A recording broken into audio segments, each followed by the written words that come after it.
Fast food बहुत ज़्यादा खा रहे हैं, जंक फूड बहुत ज़्यादा खा रहे हैं, उसमें बहुत दुनिया भर का प्रिजर्वेटिव, दुनिया भर का नमक, दुनिया भर का उसमें मैदा होता है। बीपी शुगर अर्ली एज में होना एक बहुत बड़ी समस्या है, क्योंकि वो जाके फिर डायबिटिक नेफ्रोपैथी और हाइपरटेंसिव नेफ्रोपैथी का कारण बनता है, जिसके कारण किडनी को वो डैमेज करते चले जाते हैं। किडनी फेलियर से अगर बचना है तो आपको उसके रूट कॉज को एलिमिनेट करना है, साथ साथ अपना लाइफस्टाइल अच्छा रखना है। किडनी की प्रॉब्लम है तो पोटेशियम रिच फूड उसको अवॉइड करने हैं। पेट में पानी नहीं भर रहा, असाइटिस नहीं हो रहा, प्लूरल इफ्यूजन नहीं हो रही, वो लोग पानी को जितनी प्यास लगे उतना पिए और शरीर से गंदगी को बाहर निकालें, ताकि क्रेटिनिन, यूरिया उनका कंट्रोल रहे।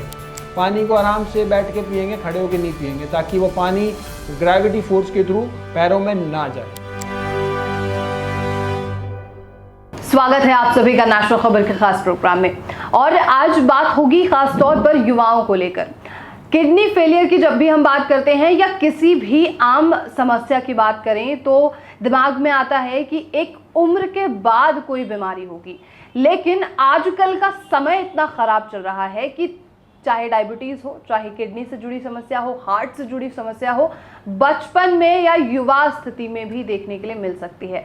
तो अगर आप एक युवा हैं तो आपके लिए पूरा प्रोग्राम बेहद ही ज़्यादा खास है, और वो युवा जिन्हें आगे चल के किडनी की समस्या हो सकती है या संभावना है, तो वो इस प्रोग्राम को ज़रूर देखें। हम बात करेंगे कि आखिर किडनी फेलियर या किडनी डायलिसिस की स्थिति कैसे ना आए, इसी पर चर्चा होगी। और आयुर्वेदिक तरीके से, बिना किसी तरीके की सर्जरी के, डायलिसिस के, आप किस तरीके से किडनी की समस्याओं से निजात पा सकते हैं, इस पर चर्चा होगी। और अभी हम मौजूद हैं कर्मा आयुर्वेदा में, और चलिए इस पूरे प्रोग्राम को शुरू करते हैं।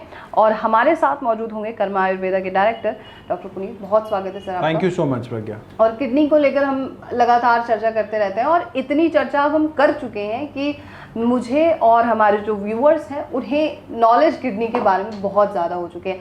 लेकिन सबसे बड़ी जो आजकल समस्या हमारे समाज में है, वो दिक्कत ये है कि युवाओं में भी अब दिक्कत बढ़ रही है। किडनी चाहे युवा हो, बच्चा हो, बुजुर्ग हो, सब में भी दिक्कत होती है। क्या कारण है इसके पीछे कि एक युवा को अब किडनी की समस्याओं का सामना करना पड़ता है? देखिए, होता क्या है प्रज्ञा कि पहले के समय में बीपी, शुगर होने के बाद उनकी कॉम्प्लिकेशन होती है तो फिर वो किडनी की समस्या आती थी। आज भी ये स्थिति है, आज भी बीपी और शुगर के मरीज हैं जो इसी प्रकार से आते हैं। साथ में एक चीज़ और जुड़ गई, आज एक कैटेगरी ऑफ पेशेंट्स और जुड़ गए। उस कैटेगरी में आते हैं वो युवा जो जिम जाते हैं और जिम जाके वहाँ पे सप्लीमेंट्स का सेवन करते हैं, जिनको वो प्रोटीन के नाम से भी जानते हैं। बहुत सी बार इन प्रोटीन वाले सप्लीमेंट में, अमाइनो एसिड के सप्लीमेंट में स्टीरॉयड मिले हुए होते हैं। स्टीरॉयड मिले होने के कारण वहाँ पे क्या होता है कि वो बॉडी में जाके किडनी के ऊपर जोर डालते हैं और वो किडनी को नुकसान पहुँचाते हैं स्टीरॉयड, जिससे किडनी जो है वो निरंतर डैमेज होती चली जाती है।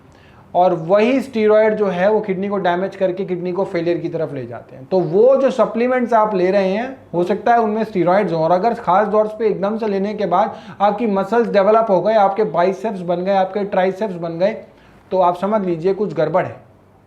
कि आपने स्टीरॉयड खाए और आपने एक्सरसाइज करी तो थोड़ी एक्सरसाइज में आपको 10 गुना रिजल्ट मिल जाएगा, लेकिन वो किडनी को नुकसान दे देगा, किडनी को खत्म कर देगा और अन्य ऑर्गन को भी नुकसान करेगा। खास तौर पर किडनी पे नुकसान करेगा, ब्रेन, लीवर, हार्ट, जितने भी ऑर्गन है वहाँ पे भी इम्पैक्ट आएगा। तो इस तरह के स्टीरॉयडल सप्लीमेंट से बचना है, इनका सेवन नहीं करना है। दूसरा जो एक कारण है इस बड़ी समस्या का युवाओं में आजकल, वो है पेन किलर का निरंतर सेवन। पेन किलर जो होती है वो एक ओवर द काउंटर ड्रग की तरह यूज हो रही है हमारे देश में।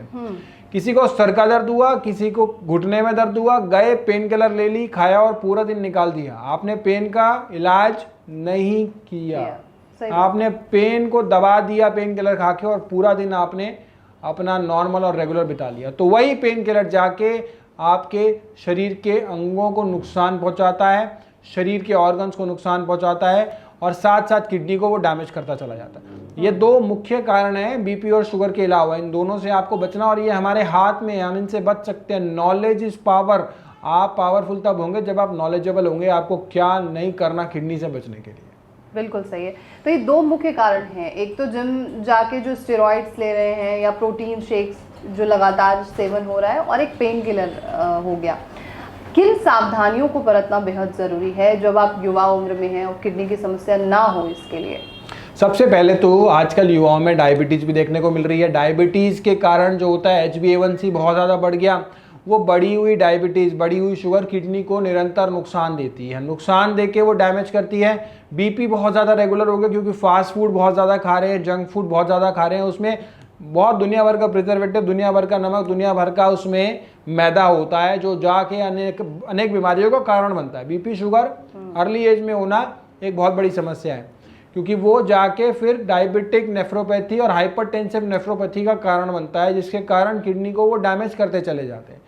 इन दोनों चीज़ों को कंट्रोल में रखना है। HbA1c का टेस्ट कराना है शुगर के लिए। आपने देखना है 3 महीने की एवरेज शुगर कितनी आ रही है। Fasting sugar, PP sugar check करनी है आपने अपने। अगर आपकी शुगर बढ़ी हुई है, डायबिटीज़ है, तो इन पैरामीटर्स को आपने निरंतर कंट्रोल में रखना है। साथ साथ अगर आपको BP है तो ब्लड प्रेशर की चार्टिंग करेंगे, आप देखेंगे कितना आ रहा है। ये दोनों चीज़ें कंट्रोल में चलेंगी, किडनी को नुकसान नहीं होगा। अगर ये चीज़ें बढ़ती हैं तो वो जाके किडनी को नुकसान पहुंचाती हैं और नुकसान पहुंचा के वो निरंतर डैमेज होता है और धीरे धीरे क्रेटनाइन बढ़ता है।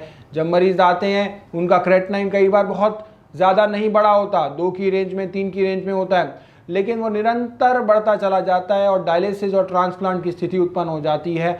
इसी से आपको बचने के लिए यही रूट पे कंट्रोल करना है। डायबिटीज़ कंट्रोल करनी है, शुगर कंट्रोल करनी है, साथ में ब्लड प्रेशर कंट्रोल करना है और उसके साथ खाने पीने का ध्यान रखना है। ओवर द काउंटर ड्रग्स का इस्तेमाल नहीं करना, प्रोटीन पाउडर से दूर रहना है। ठीक है, तो क्या आयुर्वेद में किडनी की समस्याओं से बचने का कोई विशेष उपचार है, कोई इलाज संभव है?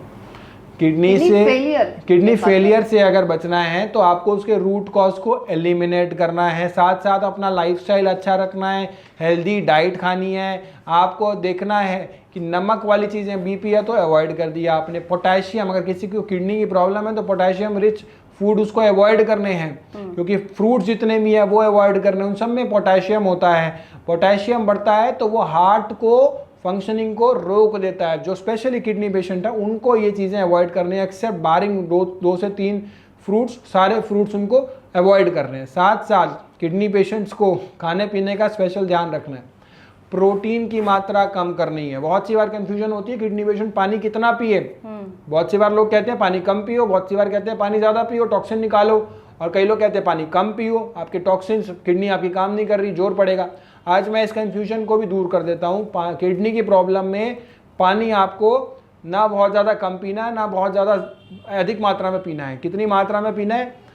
किडनी के पेशेंट में एक समस्या होती है कि वहाँ पे उसके शरीर में टॉक्सिन्स इकट्ठे हो रहे हैं, तो वो पानी पिएगा तो वो यूरिन के फॉर्म में टॉक्सिन्स ग्रेजुअली निकलेंगे, नहीं तो वो शरीर में इकट्ठा होते जाएंगे। लेकिन इसके साथ साथ किडनी मरीज के लिए एक प्रॉब्लम आती है कि उसके शरीर में स्वेलिंग आनी शुरू हो जाती है। लेकिन ये समस्या सभी पेशेंट में नहीं होती सूजन की। जिन पेशेंट्स में सूजन की समस्या नहीं है, यानी कि वाटर रिटेंशन नहीं हो रहा बॉडी में, पेडलोडिमा, या फिर पेट में सूजन, पेट में पानी नहीं भर रहा, असाइटिस नहीं हो रहा, प्लूरल डिफ्यूजन नहीं हो रही, वो लोग पानी को जितनी प्यास लगे उतना पिए और शरीर से गंदगी को बाहर निकालें ताकि क्रेटिनिन, यूरिया उनका कंट्रोल रहे। लेकिन अगर आपको सूजन आ रही है तो पानी को आपको रिस्ट्रिक्ट करना पड़ेगा, नहीं तो ये जमा हुआ पानी शरीर में नुकसान देगा। तो ये सीधा सा लॉजिक है कि जिनको स्वेलिंग नहीं आ रही वो क्लियरली पानी पिए, लेकिन जिनको स्वेलिंग आ रही है उनको रिस्ट्रिक्ट करना चाहिए पानी, ताकि स्वेलिंग ना डेवलप हो। पानी को आराम से बैठ के पिएंगे, खड़े होकर नहीं पिएंगे, ताकि वो पानी ग्रेविटी फोर्स के थ्रू पैरों में ना जाए। ठीक है, ये तो बात हुई कि आयुर्वेदिक उपचार कौन कौन से हैं, लेकिन अगर मैं बात करूं कि जो अन्य पैथियां हैं, क्या इन दोनों ही उपचारों को एक साथ लेकर चला जा सकता है? प्रज्ञा, बहुत से मरीज आते हैं जो कहते हैं कि हम एलोपैथी लंबे समय से ले रहे हैं, हम कोई एक पैथी लंबे समय से ले रहे हैं। आप मरीज को बिल्कुल कंफ्यूज नहीं होना, उसको पैथी से कोई लेना देना नहीं है। जिससे उसको फ़ायदा हो रहा है वो उसको लेना है, जिससे उसको फ़ायदा नहीं हो रहा उसको वो छोड़ना है।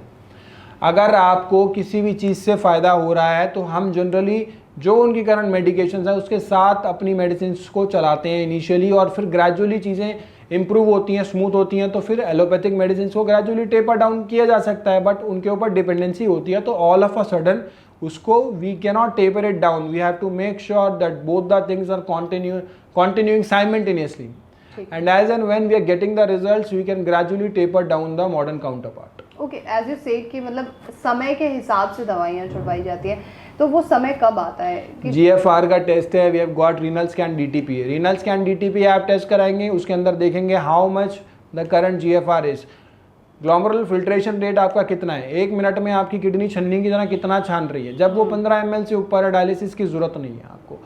GFR के अनुसार ही आपकी जैसे जैसे किडनी का फंक्शनिंग बढ़ता है, dependency on the allopathic medicine gets reduce, क्योंकि आपको वही दवाइयाँ दी जा रही हैं, डायूरेटिक दी जा रही है, कैल्शियम दिया जा रहा है, आपको पोटेशियम कंट्रोल करने की दवाई दी जा रही है। लेकिन यही काम जब आपकी किडनी करने लगती है, जब GFR बढ़ता है, तो आपको उन मेडिसिन के ऊपर डिपेंड रहने की आवश्यकता ही नहीं है।